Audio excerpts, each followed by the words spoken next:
Hey guys, welcome back to PristineZReads.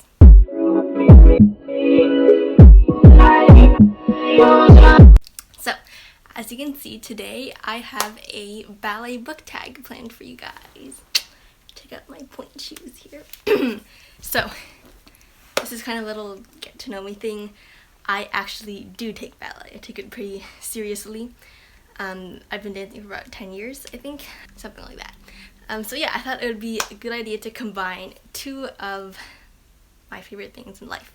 That's ballet and books. So, combining them together, today I'm doing a ballet book tag. This is only my second time doing a book tag. And I also just need to note that this is not an original tag. I did not create it. I'll have a link to the original video in the description below. So, yeah, I wondered if there was a book tag about this because I thought that would be really fun. But I searched it up on YouTube and there was already a ballet book tag, so I'm like, you know what? Let's just do this. Let's get straight into the questions that are on the tag. So, the first question is corps de ballet, your favorite supporting character. So, a corps de ballet is basically a group of dancers in a company, so you know how there's different like ballet companies and things. Well, they have like a group of dancers called the corps de ballet. And they are basically like the newbies to the company. They're the ones that are like the least experienced out of all the dancers there. So they usually dance like just in the group dances. So yeah. So corps de ballet, your favorite supporting character. And this for me, like the book that corresponds to this question, would have to be The Dragon's Tooth by Andy Wilson.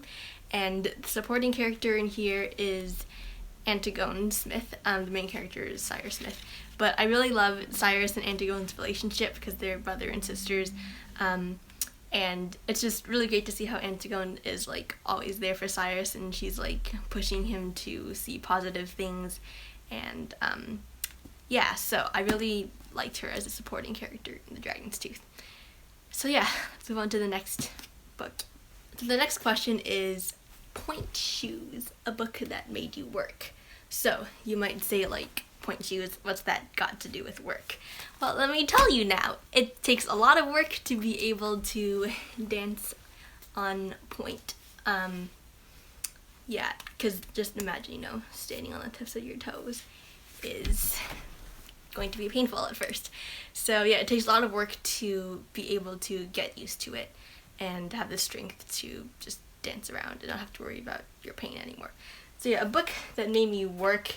Now, this, my friends, if you have watched the video I have of the books that I hate and strongly dislike, this is on there. Float by Laura Martin.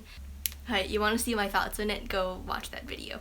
But yeah, let me just say it took me a bit of effort to read the entire thing. It took me a lot of effort, actually. And I disliked it. So, but hey, that doesn't mean I dislike point shoes, just like this. Okay, moving on. Now, Releve, a sequel better than the first. Releve is kind of like a rise you do in ballet, except with a releve you start by bending your legs and then like rising up quickly, whereas like a plain old rise you start with straight legs and then just rise up onto your toes. So yeah, that's the difference. So a sequel that was better than the first, I think that would have to be The Heartwood Crown by Matt Mikalatos. Now, the first book in this series was The Crescent Stone, and don't get me wrong, it was still really good. This was just better. It was like funnier, more entertaining, and there was like a lot more action and stuff here than in the first book. So yeah, I like this better than the first book. Now, Fouette, plot of a book that made you dizzy. So a fouette is basically a really complicated ballet turn. No, I'm not going to get up and show you one right now. But yeah, just know that it's like a complicated ballet turn. If you want to know what it is, you can just like look up a video of fouettes on YouTube. And yeah, fouette, a plot that made me dizzy. Well, let's say Keeper of the Lost Cities by Shannon Messenger. This has got like 9 books in this series, guys. And let me just say this plot is like super long. If I were to tell you like the entire plot of the entire series, it would take like an hour. So I'm not even going to do. Just know that the plot is very complicated. So yeah, moving on. So a pas de deux, your OTP. Okay, a pas de deux is French, and it means dance for two, or step for two, however literally you want to translate it. So a pas de deux is usually done with like a guy and a girl. Like some ballets have like famous pas de deux, like for example, I don't know, any classic ballet, The Nutcracker, Cinderella, Sleeping Beauty, etc. They all have like really good pas de deux. So that would also have to be in the Keeper of the Lost Cities. That would have to be so Keith. Yes, they're like pretty much my OTP. Now, you may have like watched my previous reviews of the Keeper of the Lost Cities series and have been like, what? But you said you were just more on Team Sophie. Yes, well, I changed my mind. I am authorized to do so. So yeah, I changed my mind. So Keith is my OTP. The end of story. Let's move on. So, pirouettes. The best plot twist. So, pirouette is another ballet turn, but just regular ballet turn. It's not super complicated like a fouette. Though you probably don't really care to hear me explain the difference between a pirouette and a fouette. So, anyways, the best plot twist. That would have to be The Fairest Beauty by Melanie Dickerson. You can go watch my super spoiler review of that if you would like to see exactly what the plot twist was. But yeah, that was my favorite plot twist of all time. Like, it was amazing, guys. You have to read it. Let's go on to the next one, which is Bar, a supportive / sturdy character. So let me explain what a bar is to you, and it's B-A-R-R-E, not B-A-R. B-A-R-E. Let's just clear that up for now. So a bar, like in ballet, you do like bar work where you hold on to a bar and do stuff at the bar. So the bar is kind of like your support before you transition into your center work. So like center work is without the bar, you're not holding on to anything. So a supportive and sturdy character that I would have to name is Lucas Howe from Melanie Dobson's Catching the Wind. Now, in the beginning, he may seem kind of like a jerk, and he kind of is, but he gets better as you go through the book, I promise. Now, this book I really like a lot. I read it about like 3 or 4 times, and it's amazing. So I highly recommend this also to read. It's kind of like more of a historical kind of suspense / romance story.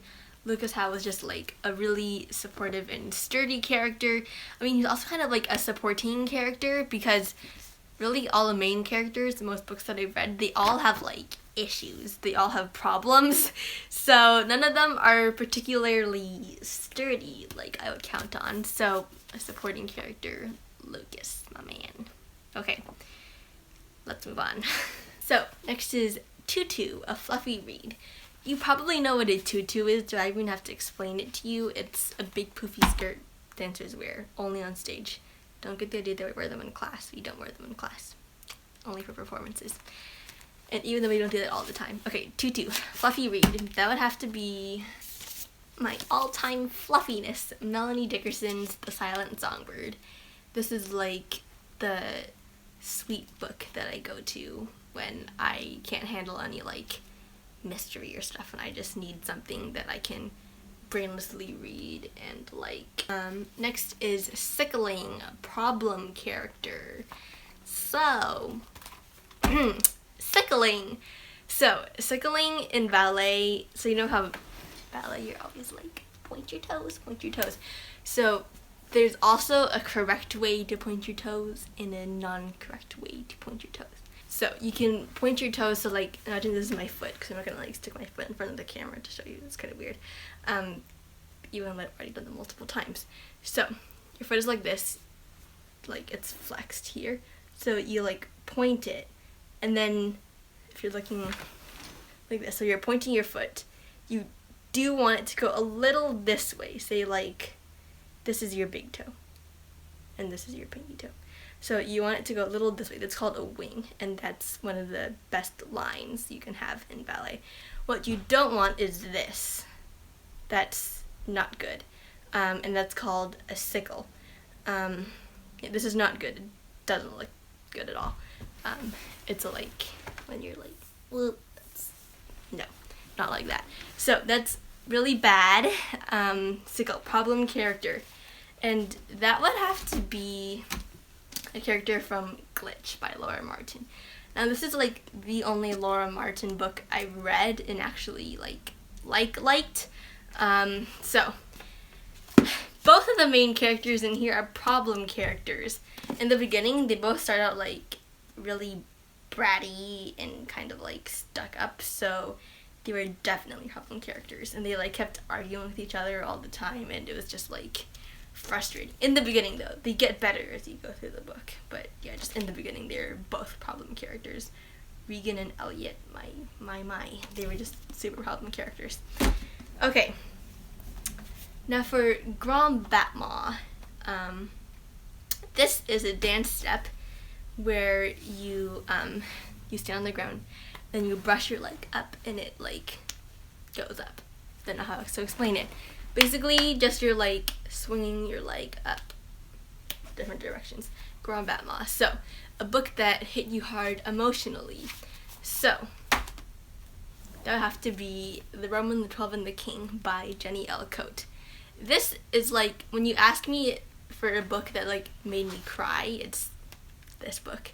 So yeah, it did hit me hard emotionally. I'm not going to like explain the entire plot and like why it did, but so you can go watch my review of this book separately to see why it made me cry. And that wraps up all the questions on the tag, guys. So I hope you enjoyed this video and hopefully learning these little tidbits about like ballet, and just that I like to do ballet as well in general. So yeah, I hope you guys enjoyed it.